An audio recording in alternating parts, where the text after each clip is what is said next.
WhatsApp guys, आज हम देखेंगे lost UP because of Ram मंदिर। क्या बीजेपी राम मंदिर की वजह से यूपी में हार गई?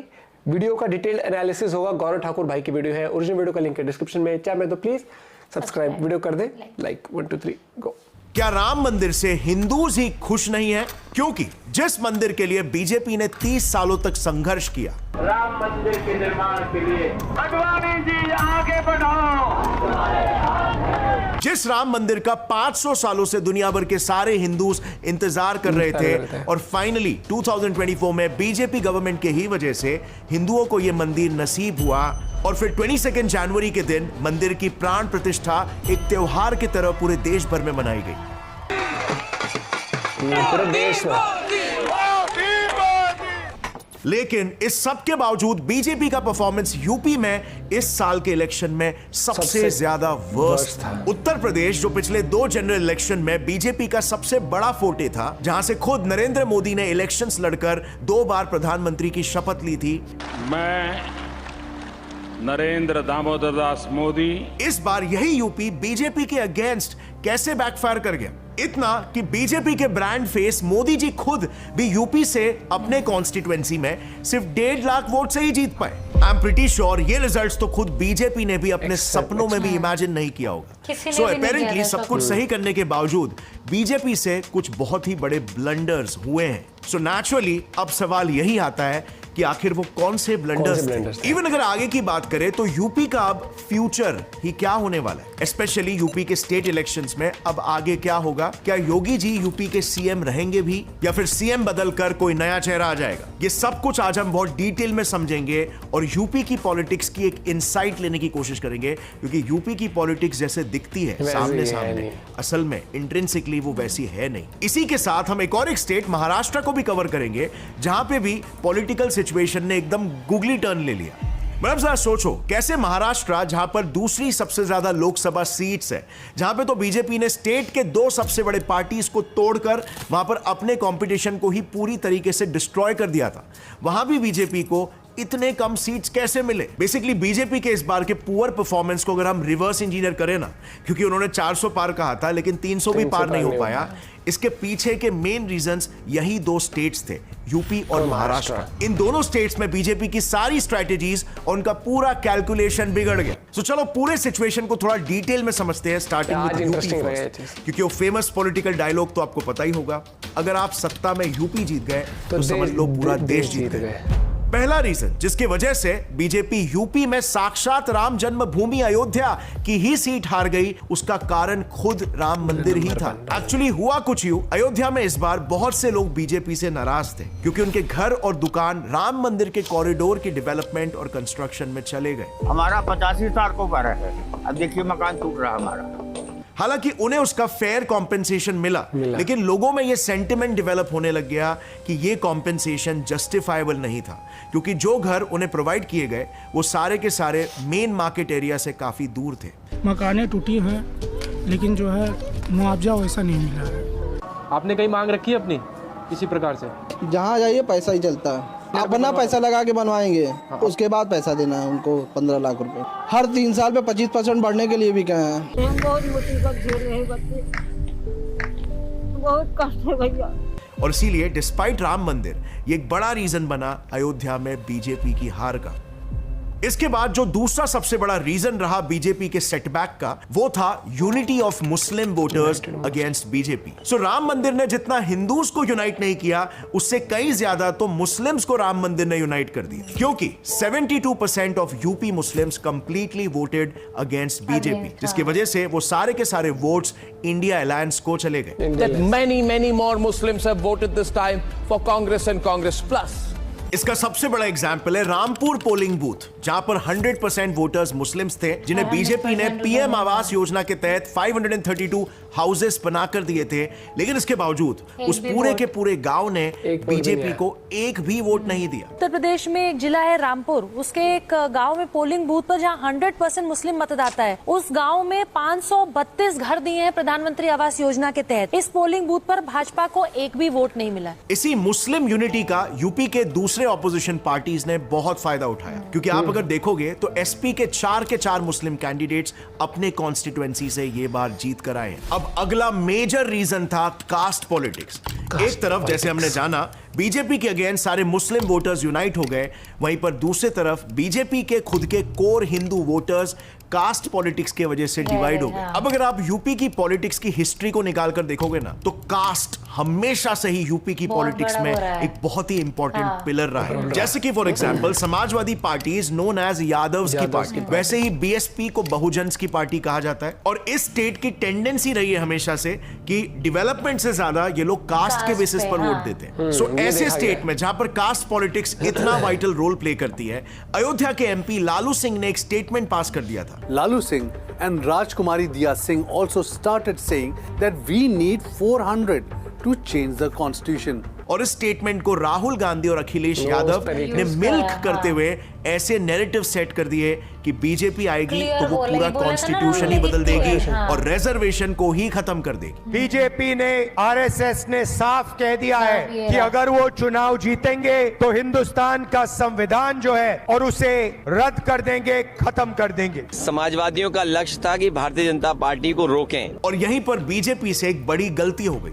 पता नहीं क्यों, लेकिन बीजेपी ने इस मिसकंसेप्शन को चेंज करने के लिए कोई खास स्टेप्स ही नहीं लिए, और इसी वजह से बीजेपी के वोट्स कास्ट के बेसिस पर ऑपोजिशन के बीच डिवाइड हो गए। अब चौथा रीजन जिस वजह से बीजेपी को भारी नुकसान हुआ वो था ऑपोजिशन के प्रोमिसेस, जिसमें भर भर के फ्रीबीज थे, खटाखट हर महीने। लेकिन अनफॉर्चुनेटली इस मामले में बीजेपी की तरफ से कुछ खास प्रिपरेशंस नहीं थे, और वो हम अब डिस्कस करेंगे कैसे। लेकिन उसके पहले अब वापस से आते हैं हमारे वीडियो में। हम बात कर रहे थे कैसे ऑपोजिशन की फ्रीबीज देने वाली स्ट्रैटेजी ने बीजेपी को नुकसान पहुंचाया। पिछले कुछ सालों में यूपी में बहुत से पेपर लीक्स हुए, जिसके वजह से जॉब सिलेक्शन में बहुत डिले हुआ, और इस बात से स्टूडेंट्स में यूपी गवर्नमेंट के लिए एंटी इनकम्बेंसी डेवलप होने लगी। लेकिन इस बात का फायदा उठाया राहुल गांधी ने कि अगर कांग्रेस पार्टी पावर में आएगी तो वो परिवार के किसी एक महिला के अकाउंट में हर महीने सीधे 8,500 रुपीस और हर साल 1 लाख रुपए खटाखट डाल देंगे। हर परिवार में से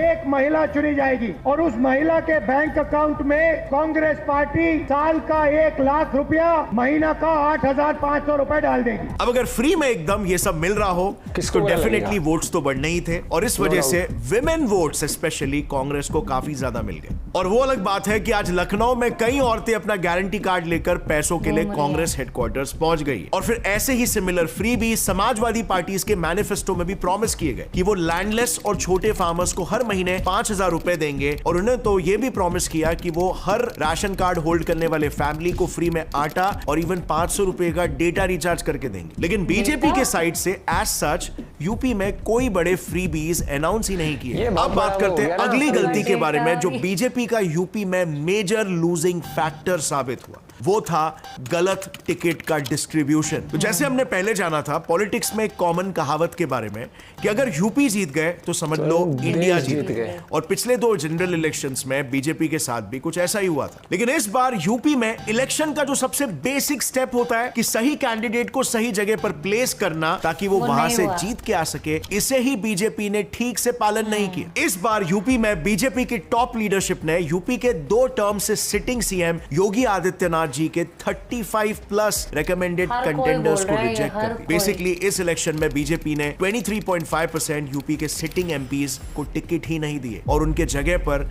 ऐसे लोगों को टिकट दे दिए लड़ने के लिए जो वहां की जनता में इतने पॉपुलर ही नहीं थे। सो सीधी सी बात है, अगर आप सिटिंग सीएम के कैंडिडेट्स को ही रिजेक्ट करोगे तो आप इलेक्शन तो हारोगे ही। आई थिंक बीजेपी ने शायद यहाँ पे सोचा होगा कि वो पीएम मोदी के फेस वैल्यू, ब्रांड वैल्यू के बेसिस पर ही इलेक्शन को आसानी से जीत जाएगी। So now let's come back to the main question कि क्या योगी जी यूपी के सीएम फेस रहेंगे आगे या नहीं। वेल इट कंप्लीटली डिपेंड करेगा इस पर कि 2027 के स्टेट इलेक्शंस में बीजेपी की क्या स्ट्रेटेजी रहेगी, क्योंकि अगर आप 2024 का लोकसभा इलेक्शंस भी देखोगे तो जहां जहां योगी जी ने पर्सनली कैंपेन्स किए हैं वहां के सीट्स बीजेपी ही जीती है। इनफैक्ट महाराष्ट्र के पालघर में भी जहां पर 30 सालों से बीवीए यानी बहुजन विकास अघाड़ी पार्टी जीत रही थी, वहां पर योगी जी के कैंपेन्स की वजह से बीजेपी जीती। बिल्कुल सेम हुआ मैसूर, चित्तौड़गढ़ और राजनंदनगांव इलाकों में भी। सो दिस डेफिनेटली प्रूव्स कि योगी जी अपने आप में एक ब्रांड फेस है,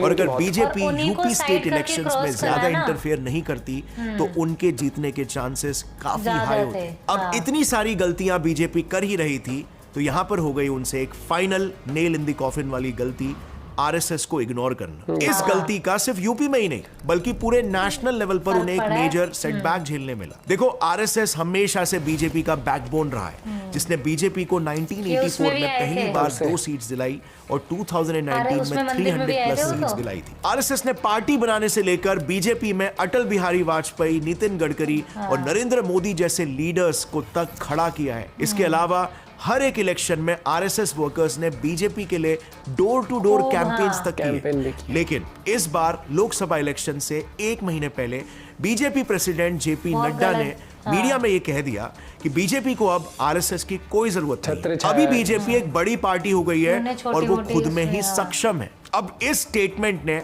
आरएसएस वर्कर्स में एकदम से इनसिक्योरिटी ला दी। कई आरएसएस मेंबर्स ने इस बात पर पब्लिकली अपना डिसकंटेंटमेंट एक्सप्रेस भी किया कि बीजेपी उनकी बात नहीं सुन रही, जिससे वो काफी निराश है। बट इसके अलावा ये स्टेटमेंट एक तरह से बीजेपी के एरोगेंस की तरफ भी दर्शा रहा था, जिसने फिर ऑपोजिशन पार्टीज का नैरेटिव कि मोदी एक डिक्टेटर बनते जा रहे हैं को और भी ज्यादा हवा दे दी। और मुझे तो अभी आरएसएस को खतरा महसूस हो रहा है मुझे, क्योंकि आरएसएस को वो उसके ऊपर वो बंदी लगाएंगे। Did you read that news कि नड्डा साहब ने कहा कि आरएसएस की जरूरत नहीं है, तो ठीक है। सो ऑल इन ऑल हमारे एनालिसिस के हिसाब से इन सारी गलतियों की वजह से अल्टीमेटली बीजेपी ने यूपी में 29 सीट्स खो दी। एंड माइंड यू, ये 29 सीट्स सारे के सारे एससी और एसटी कॉन्स्टिट्यूएंसी से थे। सो डेफिनेटली एक मैक्रो पर्सपेक्टिव से अगर आप देखोगे तो कास्ट पॉलिटिक्स नहीं करना शायद बीजेपी की सबसे बड़ी गलती थी। अब नेक्स्ट मेजर स्टेट जहां पर भी बीजेपी का परफॉर्मेंस काफी वीक था वो था महाराष्ट्र। यहां पर भी उनसे 4 बड़ी गलतियां हुई। सबसे पहली गलती, पार्टीज को तोड़ना। तो जैसे हम सब जानते हैं बीजेपी ने महाराष्ट्र में शिवसेना और एनसीपी को तोड़ा और उनके साथ अलायंसेस बनाए, जिसमें एकनाथ शिंदे ने एक अलग शिवसेना शुरू की, जिसे बीजेपी ने भी लेजिटिमाइज किया। भारतीय जनता पार्टी के हमारे गुट ने उनको पूरा समर्थन दिया। इलेक्शन कमीशन ने भी शिंदे फैक्शन को पार्टी सिंबल और नाम दोनों दे दिया, क्योंकि उनका मानना था since majority party members Eknath Shinde वाले कैंप में थे तो उन्हें ही ओरिजिनल शिवसेना का टैग मिलना चाहिए। लेकिन इस पे उद्धव ठाकरे ने एक नैरेटिव सेट कर लिया कि ये लोग गद्दार हैं और मेरे फादर के नाम पर वोट्स बटोर रहे हैं। Most important thing is this is a Gaddar Sarkar. गद्दार। Today I see that the people are with us. The 40 Gaddars have gone away, but the people are standing strongly with us. Their blessings are with us.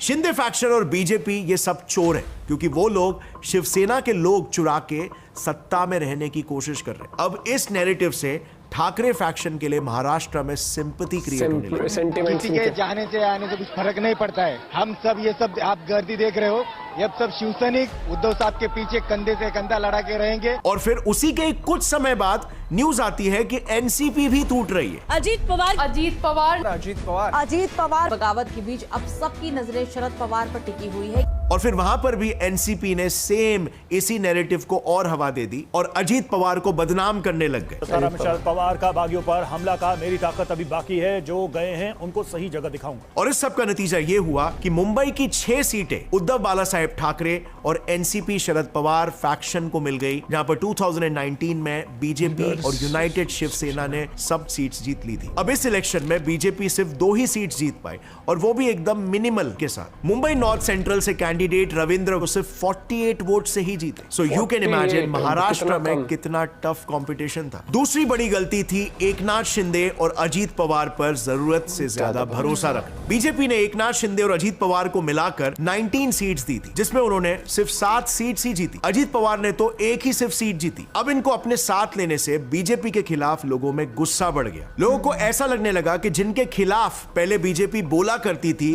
अब उन्हें ही अपने दल में शामिल कर रही है, सिर्फ सरकार बनाने के लिए। सरकार आल्यानंतर अजित दादा चक्की पिसिंग पिसिंग पिसिंग एंड पिसिंग। ऊपर से अजीत पवार फैक्शन में तो ऐसे कई मिनिस्टर्स हैं जो करप्शन के लिए कई साल जेल में रह के आए। इससे बीजेपी की इमेज को बहुत नुकसान पहुंचा। जैसे फॉर एग्जांपल कांग्रेस से हॉर्स ट्रेडेड एमपी और ex CM Ashok Chavan BJP में आने के बाद नांदेड़ में हार गए, जो उनका गढ़ कहलाया जाता था। अब बात करते हैं तीसरे मेजर रीजन की, जो है मराठा रिजर्वेशन। मराठा कम्युनिटी की डिमांड के मुताबिक रिजर्वेशन ना मिलने से महाराष्ट्र में एक नैरेटिव बन गया कि बीजेपी एंटी मराठा है। आम्हाला काय पाहिजे? आम्हाला फक्त आरक्षण पाहिजे साहेब. आमची हयात गेली ती गेली, आमच्या वडिलांची गेली, आता निदान आमच्या पोरांना तर आरक्षण मिळायला पाहिजे. इसका नतीजा ये हुआ कि मराठवाड़ा में बीजेपी को भारी नुकसान उठाना पड़ा और 2019 में जो 8 सीट्स उनके पास थी उनमें से 7 सीट्स वो हार गए। चौथी बड़ी गलती, under estimating India alliance. India alliance pan India level पर भी एनडीए के लिए एक बड़ा सेटबैक साबित हुआ और महाराष्ट्र में कांग्रेस पार्टी इसकी सबसे बड़ी गेनर बनी। नतीजा यह हुआ कि 2014 में जहां पर कांग्रेस की सिर्फ 2 सीट्स थी, 2019 में सिर्फ 1 सीट। वहीं इस बार इंडिया अलायंस की वजह से कांग्रेस ने 10+ सीट्स जीत ली। सिर्फ सीट्स ही नहीं बल्कि लॉस्ट टेरिटरीज को भी रीगेन कर दिया, जैसे गढ़चिरौली, नांदेड़, लातूर और Nandurbar. So all in all in 4 major गलतियों की वजह से बीजेपी ने महाराष्ट्र में अपनी 16 सीटें गंवा दी। लेकिन दिस शुडंट बी इग्नोर्ड कि 2024 के इलेक्शंस में बीजेपी ने सीट्स सिर्फ गंवाई नहीं है, बल्कि अगर नेशनल लेवल पर देखे तो कई ऐसे स्टेट्स हैं जहां पर उन्होंने अपने परफॉर्मेंस को इंप्रूव भी किया है as compare to 2019 election. Odisha, जहां पर नवीन पटनायक की बीजेडी पार्टी पिछले 3 दशकों से डोमिनेट कर रही थी, वहां पर बीजेपी ने इस बार 21 में से 20 सीट्स जीतकर ओडिशा में एक हिस्टोरिकल परफॉर्मेंस देकर बताया। इतना ही नहीं, बीजेपी ने केरला में भी अपना खाता खोला और वहां पर first time in history BJP ने एक लोकसभा सीट जीती। ऐसा ही सिमिलर परफॉर्मेंस तेलंगाना में भी देखने को मिला। बीजेपी ने अपनी 2019 की 4 सीट्स को डबल करके इस बार 8 सीटों पर चुनाव जीता। हालांकि तमिलनाडु में बीजेपी कोई भी सीट नहीं जीत पाई, लेकिन अन्नामलाई की लीडरशिप में बीजेपी का तमिलनाडु में वोट शेयर बढ़कर 11% हो गया और इस बार वो तमिलनाडु की तीसरी सबसे बड़ी पार्टी बनकर उभरी। सो ऑल इन ऑल अगर देखा जाए तो the picture is not too gloomy for BJP. कुछ स्टेट्स में परफॉर्मेंस खराब था तो कुछ स्टेट्स में थोड़ा सा बैलेंस आउट कर लिया, लेकिन आगे चल के इन्हें डेफिनेटली अपने लॉसेस से सीखना होगा और उसे रेक्टिफाई करना होगा। और बस यही था आज का हमारा ये एनालिसिस। एकदम फेयर पर्सपेक्टिव देने की कोशिश की है आपको, ताकि आपको भी इस बार का पूरा पॉलिटिकल सिचुएशन समझ में आए। अगर इस वीडियो से आपको कुछ भी नया सीखने मिला तो एक लाइक जरूर ठोकना और चैनल को सब्सक्राइब कर लो, क्योंकि ऐसे इंटरेस्टिंग वीडियोस आगे भी आते रहेंगे। और हाँ फ्रेंड्स, जाने से पहले अगर जो काफी पॉइंट्स रखे गए ना वो वैलिड पॉइंट्स हैं, जैसे कास्ट पॉलिटिक्स तो हुई यूपी में। दूसरा ये चीज आप इग्नोर नहीं कर सकते कि वहां पर बच्चों के एग्जाम में रद्द हुए, चाहे पेपर लीक हुआ, कुछ भी, आपको युवा का वोट शेयर चाहिए तो आपको युवा के लिए प्रॉम्प्ट एक्शन लेना पड़ेगा। अगर पेपर कैंसिल होता है, पहली बात तो आप सीधा सामने लेके आओ, कल्प्रिट पकड़ो, सीधा बताओ उसके ऊपर क्या कार्रवाई करिए और दोबारा ये चीज ना हो, लीक ना हो। और साथ ही साथ हमें ये एक्शन लेना पड़ेगा कि बच्चे सफर ना करें। भाई वो बहुत पढ़ते हैं, हर एक चीज है किसी के लिए। मेरे से अगर कोई आज कहता है 10वीं का पेपर दोबारा देना है, मैं कहूँगा फेल कर दे, मैं नहीं करता दोबारा। बहुत डिफिकल्ट होता है ये चीजें करना है। मस्ती मजाक अलग होता है, लेकिन पेपर की तैयारी करना वो माइंडसेट होता है, वो जोन आप बनाते हो अपना। फिर जिस तरीके से सीट का चुनाव, इसके ऊपर बहुत डिबेट्स आ रही है। हाँ, क्योंकि एक बात, जैसे योगी जी हैं, हाँ, वहाँ उन्हें ज्यादा पता होगा किसी न्यू को कि कौन से राज्य, कौन से उसमें कौन सा बंदा बेटर काम करेगा। और हाँ, कई बार बहुत सारी चीजें मिलकर आपके लिए आपके अगेंस्ट हो जाती है। हर जगह आई थी कि अगर आप यूपी में कुछ ऐसा वो कर रहे हो ना, तो आप योगी जी को नहीं इग्नोर कर सकते, क्योंकि एक ब्रांड वैल्यू समझ रहे हैं, जो फेस है, जैसे संविधान चेंज हो जाएगा या फिर 8500, इन चीजों को कोई काउंटर नहीं आया बीजेपी का। और हाँ, ये चीज तो मैं कहूंगा इन्होंने उस लेवल पर, इन्होंने इनके आईटी सेल ने काम नहीं किया, सोशल मीडिया पर इन्होंने उस तरीके से नहीं बातें चलाई। जैसे पेपर लीक हुआ ना, तो उस पे ना कहीं कुछ वैसा नहीं आया कि हम ये करेंगे, वाली भाषण आने चाहिए थे, भाषण भी चलो कुछ, लेकिन कुछ भी ना खुल के ऐसा नहीं हुआ कि हम ये सोच रहे हैं। अब जैसे अग्निवीर स्कीम है, उसके ऊपर अब सरकार देख रही है कि लोगों में अगर युवा लोग भी परेशान हो रही चीज, तो किस तरीके से उसको थोड़ा बहुत उसके अंदर चेंज करे जा सकते हैं, किस तरीके से, और वो चीज है। अगर मुझे लग रहा है अग्निवीर भी ना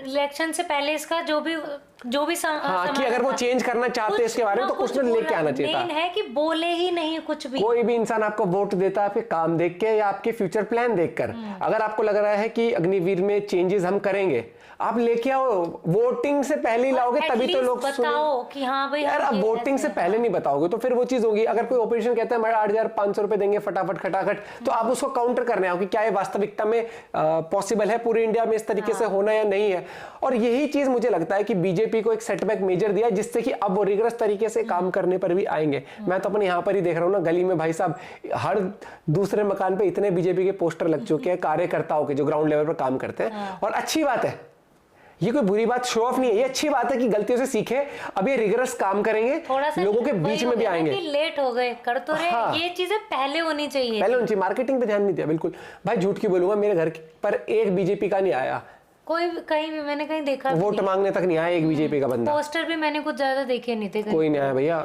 और हाँ, ये भी नहीं बोलूंगा मैं कि वैसे 5 या 6 महीने पहले या 4-5 महीने पहले बस वैसे आए थे एक बार कि वोट मांगने तो नहीं आए थे, बस नॉर्मल उस तरीके से कि ऐसे कि क्या था, मेरे को ऐसे याद नहीं आ रहा, करने की क्या, शायद वो जब चेक करने आए थे सारे आसपास के। हाँ, एक नॉर्मल, मतलब ऐसा कुछ वोट के लिए, वोट मांगने के लिए कुछ नहीं हुआ, लेकिन फिर भी वो तो चलो विश्वास होता है लोगों को, किसको देना नहीं, लेकिन हर एक के अंदर आप विश्वास नहीं कर सकते ना, खासकर जो यंग जनरेशन भी आ रही है, या बेचारा जो बंदा एक तैयारी कर रहा है एग्जाम की, लीक हो जाता पेपर, अग्निवीर वाले बच्चे हो गए, आरएसएस वाला उन्होंने बयान दिया था, बहुत चीजें होती हैं, उस पे भी बहुत वर्क करना पड़ेगा। और इट्स एन आई ओपनर, आप कहीं अच्छा कर रहे हो, कहीं बुरा कर रहे हो, लेकिन जहां बुरा कर रहे हो, जहां पर आप अच्छा करते आ रहे थे, उसमें क्या है, आपको अलग लेवल पर चलना पड़ेगा भैया, और ऑपोजिशन को हल्के में नहीं आंक सकते आप, ये चीज हमें समझनी पड़ेगी। और वो चीज योगी जी का, मुझे लगता है कि मैं यही बोल रहा था पूरे, मैंने इलेक्शन टाइम पर योगी जी का शायद से एक ही भाषण आया था, ना कहीं